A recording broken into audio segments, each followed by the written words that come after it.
শেখ ব্যানারের ছিলেন না, যিনি ছিলেন আপামর ছাত্র জনতার পক্ষে কথা বলতেন, যিনি ইনসাফের পক্ষে কথা বলতেন, যিনি বাংলাদেশের সার্বভৌমত্ব নিয়ে কথা বলতেন, যিনি আমাদের সকলের পক্ষে কথা বলতেন। আমাদের সেই ভাইকে প্রকাশ্য দিবালোকে সন্ত্রাসীরা রক্তাক্ত করে গুলি করে হত্যা করেছে আমাদের সেই শরীফ ওসমান হাদি ভাইকে।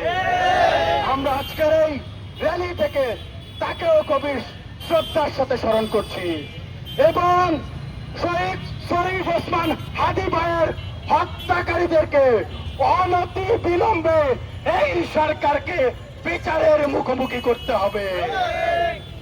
আমরা এই সরকারের কাছে আকুল আবেদন জানাতে চাই যে এটি একটি গণতান্ত্রিক সরকার এবং একটি নির্বাচিত সরকার, গণ অভ্যুত্থানের পরবর্তী একটি সংকটকালীন মুহূর্তে দায়িত্ব নেওয়া একটা সরকার।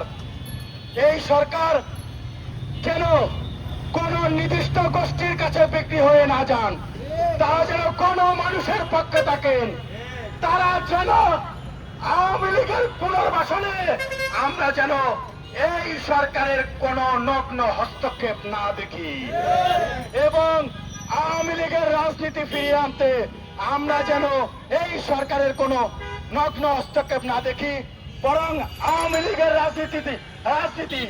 রাজনীতির কবর বাংলাদেশে রচনা করার জন্য এই সরকারের গৃহীত পদক্ষেপগুলো আমরা দেখতে চাই এবং পূর্ণাঙ্গ আওয়ামী লীগের কবর রচনার মাধ্যমেই এবং গণহত্যাকারীদের বিচারের মাধ্যমেই ভবিষ্যৎ বাংলাদেশ এগিয়ে যাবে, শহীদদের আত্মা শান্তি পাবে এবং একই সাথে শহীদদের যে কাঙ্ক্ষিত বাংলাদেশ ছিল সেটি আমরা ফিরে পাবো।